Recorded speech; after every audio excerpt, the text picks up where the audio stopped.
Hi everyone, I'm Rachael Gerson. I'm the head of analytics at Seer Interactive. We're a digital marketing agency in Philadelphia, although we are growing and spreading across the world.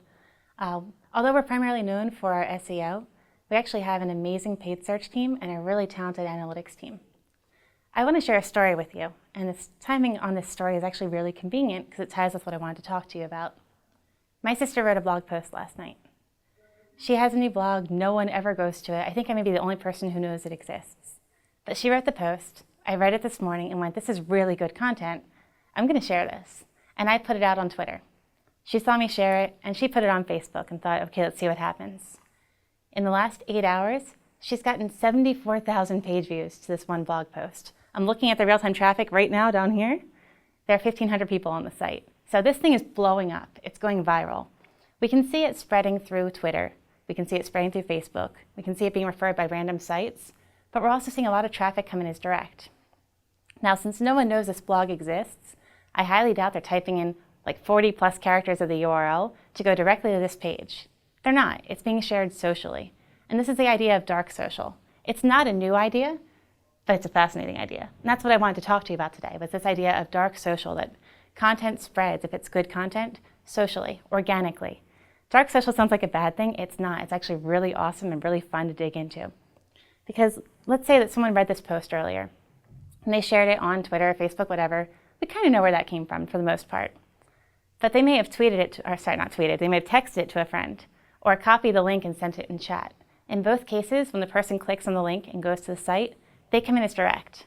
Direct is Google Analytics, its version of, we have no idea what this is, so let's call it direct and throw it in that bucket. We know it's not direct. So that's our dark organic social. It's spreading organically in all different ways, and we're getting traffic because of it. It's pretty amazing. I wanted to talk to you about the analysis I'm doing on the dark social side, because it's really fun stuff. Unfortunately, in talking to a lot of people, I found they're not there yet. Here's the problem. When we say direct is our catch-all bucket, and we need to look at direct to get an idea of our dark social, organic social, whatever we want to call it, if things are not tagged properly, we can't dig into what's to this dark social side. Actually, we can't do anything. If things aren't tagged properly, you're not taking credit for the work that you're doing. So for your paid search, for your social media, for email marketing, whatever it is, you have to tag your links. Otherwise, you're not getting credit for the work that you're doing. You know what really sucks, by the way? When you work really hard on a project, and at the last second, your boss takes credit for it. I mean, that was your project. You did all the work for it. Why is he taking your credit? It sucks. What we're talking about right now is the digital marketing version of that. It's the online version, where you're giving your credit away for the work that you're doing. And honestly, you need that credit to keep your budget, to keep your job, to get a promotion, to get any of these things. You need to prove your value. When we talk about tagging, talking is UTM parameters. Now, dark social, organic social, that's really sexy. It's fun. We can dig into that. UTM parameters are not sexy. They're not fun, but they're necessary. If you're not doing this, you're wasting your time and you're wasting your money. Now that sucks. So how are you wasting your time? If you're not doing this, you're putting all kinds of time, hopefully, into analysis if you're looking at what you're doing, but your analysis is based on data that's not accurate. You're putting your time into marketing efforts that may not actually be working as well as you think they are. You're putting your money into marketing efforts. You need to know that your stuff's actually working and keep doing that. Make your well-informed decisions to help the business and drive it forward.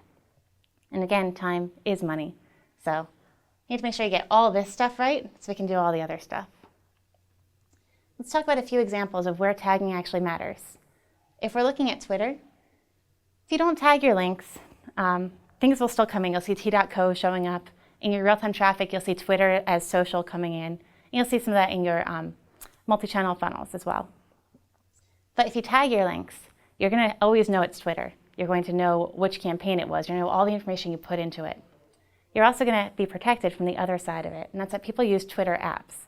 So, for example, Hootsuite doesn't come in as Twitter unless you've tagged it. People clicking on a link that you post on Twitter that's untagged in Hootsuite are going to come in as Hootsuite referral usually. If you post it on TweetDeck, they're coming in as direct. And by the way, I'm still playing with all of this, and it all changes. I've played with stuff that's changed before, so if this is different by the time it comes out, I apologize. Just keep up with it all the time. So that's our Twitter side. On Facebook, if we don't tag our links, they'll come in as Facebook referral. It's nice and easy, it's clean, we know what it is. The exception to that is if someone's trying to open a link in Facebook, they click on the link, it doesn't load fast enough, they're probably going to click open in Safari if they really care about it. Once they open in Safari, that's a direct visit. We just lost the Facebook tracking in it. There's also a missing piece here, and that's that if you do tag this stuff, you get an extra level to your analysis. You can say this is all the same campaign. It's the same effort, same content. You can tie it together across all these different platforms, and that helps. If we get to email, if you're putting time and money into your email marketing, you want to take your credit for it. If you're not tagging your email, it's usually going to come in one of two ways. One as a referral from all the different mail things that can come in, or as direct. At least with the mail, where it says like mail.yahoo. whatever, we know it's mail. We can't track it down to what you did versus what someone sent. We have some analysis on it. If it's direct, you lose everything. So tag your email. And paid search. Now, it's nice. AdWords actually makes it really easy for us to tag our paid search. We can connect Google Analytics and AdWords very easily, and they play really well together. It's awesome. The problem is when you don't tag your stuff. If you don't tag your paid search, either through AdWords or through your manual tracking parameters on other platforms as well, it comes in as organic. This actually happened to us at Seer. One of our SEO clients, we were watching their traffic and their organic traffic spiked. And the account manager went, "Hey guys, this is awesome." To which the client responded, "Oh, we forgot to tell you we launched paid search." And the account manager discovered they weren't tagging their paid search. So this paid search manager accidentally just gave away their credit. We don't want to have that happen. Now let's say you've actually tagged everything properly in your URLs. All this is done. These are just a few examples, but all the other stuff is taken care of. Let's talk about the tracking on the site itself. We see this happen pretty often with paid search landing pages, where we have to put this in our checklist. This is done immediately. We'll create brand new landing pages that are optimized for paid search for conversion. They're different from the rest of the site. They're actually a new template, which means that if the Google Analytics code is in a template already for the site, it may not be in here. If we don't have someone add it back in, what's going to happen is paid search will drive all this traffic to the site. They'll get to that page, go to page 2. Page 2 has the Google Analytics code, but they don't know where it came from. This is going to show up as direct. Paid search just gave away their credit. We can't have that happen. You work too hard for that credit. I've also seen it where people make little mistakes with the tracking on the site. So Spotify did this a few months ago, and I sent them a message to help them out with it. They were tagging all of the links on their site with UTM Parameters. But when visitors would hit those different links, they would reset the visit. It would be a new visit with each one. So Spotify, all their marketers were giving away their credit through that. Let's say you've got all this other stuff right. Good job, that's awesome. There's still stuff that you can't control, unfortunately. There are a lot of things that can cause traffic to come in as direct when it really isn't. I have a short list that people have been adding to at bit.ly/direct-wrong. If you have others, keep adding them because I want to have a giant list of all things we can tackle and fix. But the list just keeps growing. So if you look at mobile traffic, for example, iOS 6, we can't tell if it's search or if it's direct. That's a problem. For me, if I'm doing an analysis and I really need that part, I may, or I really need to know that part for sure, I may cut that out so it's not throwing off my data. But there are different ways to deal with that, and that's a whole other topic. Point is, control whatever you can. Where you control the spread of information, make sure you're doing your part. So if you're sharing a link socially, tag your links. That way if people want to share it or retweet it, the tracking is already in place there. If your posts on the site have social plugins, put the tracking in your social plugins too. It makes it easy. If someone wants to hit to share on Facebook or to share on Twitter, it already has the tracking, it goes through, people get to the site, your tracking's in place. You can breathe a sigh of relief. Now once you've done everything else up here, your tagging is right on your URLs, your tracking is right on the site, there's nothing you messed up by accident, you've controlled everything you can with these other issues, you kind of have to accept what's left.